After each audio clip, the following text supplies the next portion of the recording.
नमस्कार, मी प्रतीक्षा. न्यूज 18 मराठीमध्ये आपलं स्वागत. तर एक महत्त्वाची बातमी समोर येते. मुंब्र्यात आमदार जितेंद्र आव्हाड यांच्या नागरी सत्काराचं आयोजन करण्यात आलं होतं. यावेळी शेर का शिकारी आया अशा कार्यकर्त्यांकडून घोषणा दिल्या गेल्या. तर आव्हाडांनी सभेतून सेहर शेखची नक्कल करत नगरसेविका सेहर शेख यांच्यासह इम्तियाज जलील यांना प्रत्युत्तर दिलं. इस मुंब्रा से एक नई लीडर पैदा पहले ही हो चुकी थी, मर्जिया, जो अपने विचारों से लोगों को परिचित, चॉकलेट खिलाया ऐसा बोल के उन्हें जाएगी टीवी पे.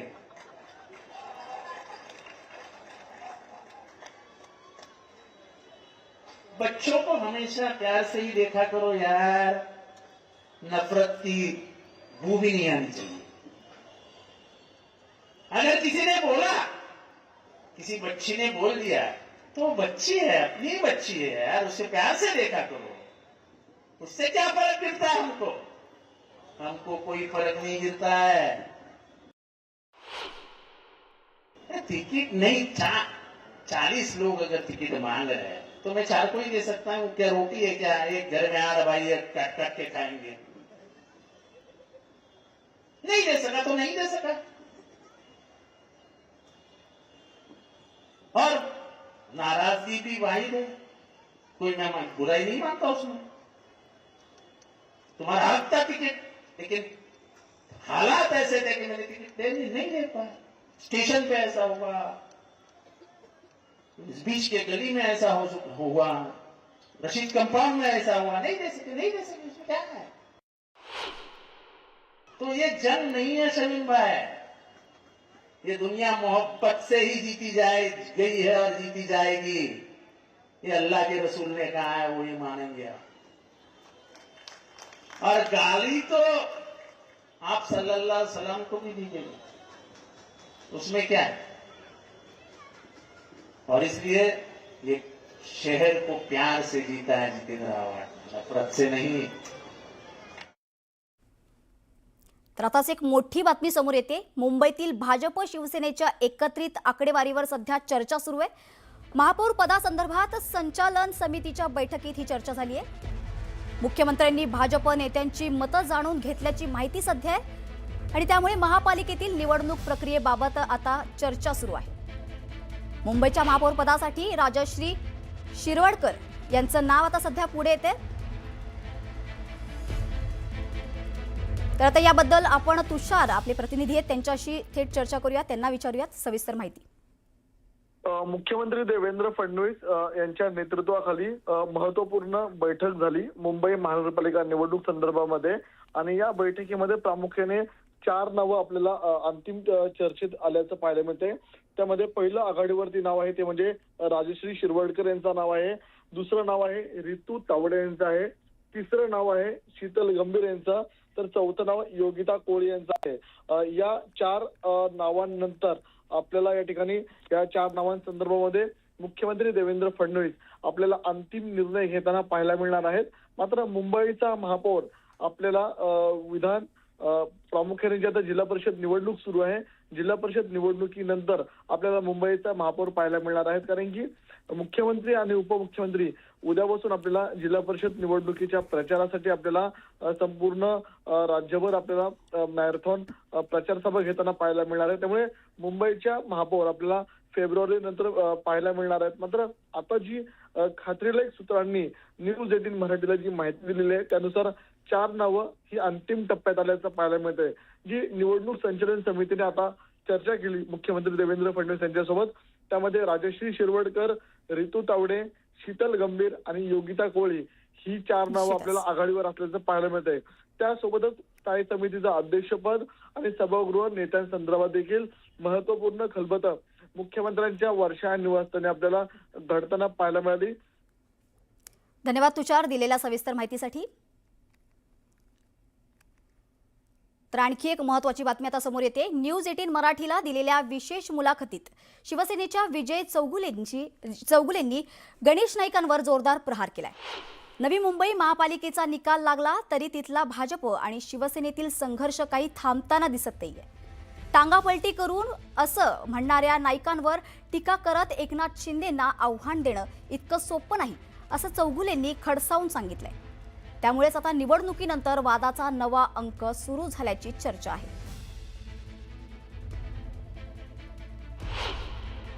म्हणजे किल्ले कोणाचे नाहीत आणि भारतीय जनता पक्षाने आता परवानगी दिली ना ते ह्यांचे नामनिशान साफ करून टाकावं हे मी आजपर्यंत बोलतो.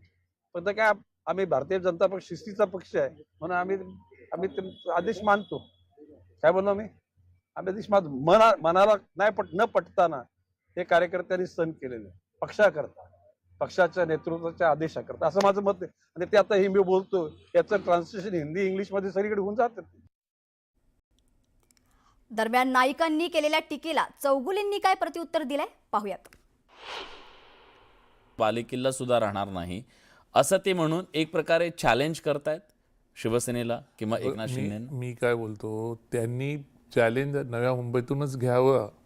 मी तुम्हाला बोललो ना त्यांच्या ऐरोली मतदारसंघामध्ये नगरसेवक आमचे जास्त निवडून आलेले आहेत.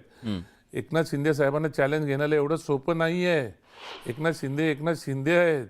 त्यांना हेच समजत नाही तुम्ही कुठं होते आणि तुम्ही कुठं आलात. एकनाथ शिंदे साहेबांकडे आज 60 आमदार आहेत. एकनाथ शिंदे साहेबांकडे 7 खासदार आहेत आणि एकनाथ शिंदे साहेबांकडे आज 300च्या वरती 390च्या आसपास नगरसेवक आहेत. याच्याकडे काय आहे? यांच्याकडे काय आहे का? यांच्याकडे या सगळ्यामध्ये त्यांचं म्हणणं आहे की पक्ष मला जोपर्यंत सांगत नाही तोपर्यंत मी संयमानं घेतोय. पक्षानं ज्या दिवशी सांगेल त्या दिवशी मात्र मी पुढे जाईन आणि ह्या सगळ्या गोष्टी करेन असं त्यांचं म्हणणं आहे. आम्ही काय बांगड्या भरल्यात का? म्हणजे पक्ष त्यांच्या पाठीशी आम्ही काय बांगड्या भरल्यात का ते पुढे जायला? आम्ही काय बांगड्या भरल्यात का? आम्ही पण संयम ठेवू नये. महाराष्ट्रामध्ये बीजेपी शिवसेनेची युती आहे आणि युतीच्या माध्यमातून संयम आणि सर्व काही गोष्टी चाललेल्या आहेत. आणि ह्यांनी जर असं बोलले तर पक्ष सांगेल आणि आम्ही काहीतरी करू. मग आम्हाला पक्ष सांगणार नाही का? आज आम्ही पक्षाला मी शिंदे साहेबांना काय न बोलता मी आव्हान देतोय. मी न बोलता मी सांगतोय. आणि यांना काय वाटतं का आम्ही काय बांगड्या भरल्यात का नव्या मुंबईमधून? त्यांनी जर काय करायला घेतलं तर आम्ही काय चूप बसणार आहे का? दरम्यान ज्या पद्धतीने आमच्या नेत्यांवर बोलाल त्याच पद्धतीने त्याचं उत्तर दिलं जाईल असा इशारा गणेश नाईकांचे समर्थक राहुल शिंदे यांनी दिलाय. पाहूयात. गणेश नाईक यांचे समर्थक राहुल शिंदे आपल्यासोबत आहेत. त्यांनी देखील आता एक पत्रकार परिषद घेऊन विजय चौगुले यांच्यावर थेट तुम्ही आरोप केलेत. काय नक्की तुमची भूमिका आहे? नाही, आरोप करायची निवडणुका संपल्या म्हणजे राजकारण संपलं असं जो तो आपापल्या यायला लागतो. पण काल जे सोशल मीडियामध्ये येऊन या उपनेत्यांनी जे नाईक साहेबांबद्दल पर्सनल जे उद्गार काढले त्याला प्रत्युत्तर म्हणून आज मी आणि बंडू नाईक समर्थक म्हणून आम्ही आलेलो आहोत. ज्या शुभम चौगुलेला उपनेते नाव देऊ शकत नाही त्याला ॲफिडेव्हिटमध्ये स्वीकारतो अशी जर केविलवाणी परिस्थिती असते त्याच्या लग्नाच्या पत्रिका तो छापू शकत नाही. आम्हाला हे पर्सनल आरोप करायचे पण नव्हते पण काल तुम्ही सुरुवात केली म्हणून त्याचं प्रत्युत्तर हे आहे. परत सांगतो नाईक साहेबांनी आम्हाला कधी राजकारण शिकवताना कोणाच्या पर्सनल आयुष्यावर किंवा याच्यामध्ये बोलायची आम्हाला संस्कार दिले नव्हते. काल तुम्ही सुरुवात केली. हे 2 उदाहरण आज आम्ही तुमच्या समोर देतोय. याच्यापेक्षा जर परत खालच्या पातळी गाठली तर अजून 3 उदाहरणं आहेत ते पण तुम्हाला देईन. एकच तारीख सांगतो 18 ऑगस्ट 2025 हे जर प्रकरण तुमचं बाहेर आलं तर तुम्हाला किती महाग पडेल हे तुम्ही बघा. तर आता पाहूयात सुपरफास्ट 100 बातम्या. कोकणात युतीच्या तब्बल 25 जागा बिनविरोध निवडून आल्यात. जिल्हा परिषदेच्या 8 तर पंचायत समितीच्या 17 जागा भाजप आणि शिवसेना युतीने जिंकल्यात. पैशाचा आमिष आणि दडपशाहीमुळे सिंधुदुर्ग जिल्ह्यातील उमेदवारांनी अर्ज मागे घेतले असा आरोप ठाकरेंच्या शिवसेनेचे जिल्हाप्रमुख बाबूराव धुरी यांनी केलाय. आंबेगाव तालुक्यातील पारगाव जारकवाडी जिल्हा परिषद गटातून शरद पवारांच्या राष्ट्रवादीच्या बंडखोर उमेदवार पूजा वळसे पाटील यांनी माघार घेतली आहे. पूजा वळसे पाटील यांनी शिवसेनेत प्रवेश केला. दरम्यान आता त्या अरुण गिरे यांचा प्रचार करणार आहेत. राष्ट्रवादीने उमेदवारावर दबाव टाकून अर्ज मागे घेण्यास भाग पडल्याचा आरोप काँग्रेसने केलाय. तर या प्रकरणाची सखोल चौकशी करावी अशी मागणी काँग्रेसकडून केली जाते. पुणे जिल्हा परिषद निवडणुकीत प्रमुख पक्षाचा अनेक उमेदवारांनी माघार घेतल्याचं पाहायला मिळालं. शिक्रापूर सणसवाडी जिल्हा परिषद गटातून भाजपच्या कुसुम खैरे यांनी माघार घेतली आहे. तर कारेगाव जिल्हा परिषद गटातील शिवसेनेच्या अर्चना शिंदे यांनी माघार घेतली. इंदापुरात राष्ट्रवादीचे माजी जिल्हा परिषद सदस्य अभिजित तांबिले यांनी भाजपात प्रवेश केलाय. प्रदीप गारटकर आणि प्रवीण माने यांच्या उपस्थितीमध्ये हा पक्षप्रवेश पार पडला. त्यामुळे आता माळवाडी वडापुरी या जिल्हा परिषद गटामध्ये राष्ट्रवादीला धक्का बसण्याची शक्यता आहे. छत्रपती संभाजीनगरमध्ये शिवसेना आणि भाजपमध्ये अजब युती पाहायला मिळते. जागा वाटपाचा फॉर्म्युला ठरलेला असतानाही दोन्ही पक्षांनी एकमेकांच्या जागांवर AB फॉर्म दिल्याने कार्यकर्त्यांमध्ये मोठा संभ्रम निर्माण झाला. छत्रपती संभाजीनगरमध्ये महायुतीतील घटक पक्ष आमने सामने आलेत. छत्रपती संभाजीनगरमध्ये 63 पैकी 16 जागांवर शिवसेना भाजपची युती झाली आहे, तर इतर जागांवर दोन्ही पक्ष स्वतंत्र लढणार आहेत. येवल्यात अवकाळी पावसाचं आगमन झालंय. अचानक आलेल्या पावसामुळे काढून ठेवलेला कांदा भिजलाय. त्याबरोबर गहू, हरभरासह रब्बीच्या इतर पिकांना देखील पावसाचा फटका बसला. या घटनेनं शेतकरी हवालदिल झाला असून जनजीवन विस्कळीत झालंय. जळगावात वादळी वाऱ्यासह अवकाळी पावसाने हजेरी लावली आहे. अवकाळी पावसामुळे काही वेळ जनजीवन विस्कळीत झालं होतं, मात्र पिकांचं मोठ्या प्रमाणात नुकसान होण्याची भीती शेतकऱ्यांकडून वर्तवली जाते. जळगाव जिल्ह्यातील भुसावळ इथेही पावसाने हजेरी लावली आहे. अचानक आलेल्या पावसामुळे नागरिकांची तारांबळ उडाली, तर सखल भागात पाणी साचले. धुळे जिल्ह्यातील शिंदखेडा तालुक्याला अवकाळी पावसाने झोडपून काढले. अचानक आलेल्या अवकाळी पावसामुळे नरडाणा या परिसरातील रब्बीच्या पिकांना फटका बसण्याची शक्यता आहे. गोंदियाच्या देवरी तालुक्यातील ढोबाटोला बियर बार विरोधात ग्रामस्थ आक्रमक झाले. ते बियर बार बंद करण्याच्या मागणीसाठी ग्रामस्थांनी जिल्हाधिकारी कार्यालयावर आंदोलन केलं. धाराशिव जिल्ह्यातील हाडोंगरी गावात ध्यान केंद्राजवळ अघोरी प्रकार केल्याची घटना उघडकीस आली आहे. त्यामुळे परिसरात खळबळ माजली असून पोलिसांनी घटनास्थळी जाऊन तपास केला. या प्रकरणी कारवाईची मागणी होते. 29 जानेवारीला पंढरपुरात माघी एकादशीचा सोहळा पार पडणार आहे. यानिमित्त पंढरपुरात गर्दी होण्यास सुरुवात झाली असून आजपासूनच मंदिरात भाविकांनी दर्शनासाठी रांगा लावल्या. गर्दी मोठ्या प्रमाणात वाढल्यामुळे विठ्ठल दर्शनासाठी 5 तासांची कालावधी लागते. मावळातील तळेगाव आंबी MIDC परिसरातील निगडे गावात श्री कालभैरवनाथ महाराजांच्या यात्रेनिमित्त भक्तिमय वातावरण तयार झालंय. मंदिर परिसराला आकर्षक विद्युत रोषणाईसह मंदिर आणि पालखीला फुलांची सजावट करण्यात आली आहे.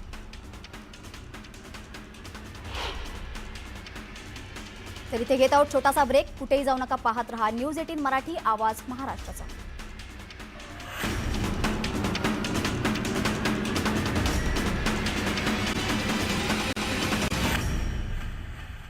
ब्रेकनंतर आपलं पुन्हा एकदा स्वागत. पाहूयात सुपरफास्ट 100 बातम्या. बीडच्या केज तालुक्यातील नांदूर घाट इथल्या शालेय समिती अध्यक्ष अमोल जाधव यांनी विष प्राशन करून आत्मदहनाचा प्रयत्न केला. त्यांची प्रकृती चिंताजनक असून बीडच्या जिल्हा रुग्णालयातील अतिदक्षता विभागात उपचार सुरू आहेत. खेतवाडी परिसरात स्कूल बसने महिलेला चिरडलं. यावेळी महिलेचा हातातील 9 महिन्यांच्या चिमुकलीचा मृत्यू झालाय, तर अपघाताचा थरार CCTV कॅमेऱ्यात कैद.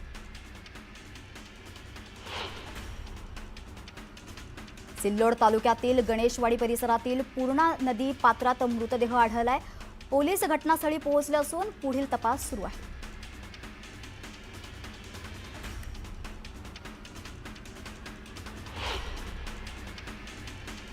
तर या बातमीपत्रात आपण इथेच थांबत आहोत. मात्र तुम्ही कुठेही जाऊ नका, पाहत रहा न्यूज 18 मराठी, आवाज महाराष्ट्राचा.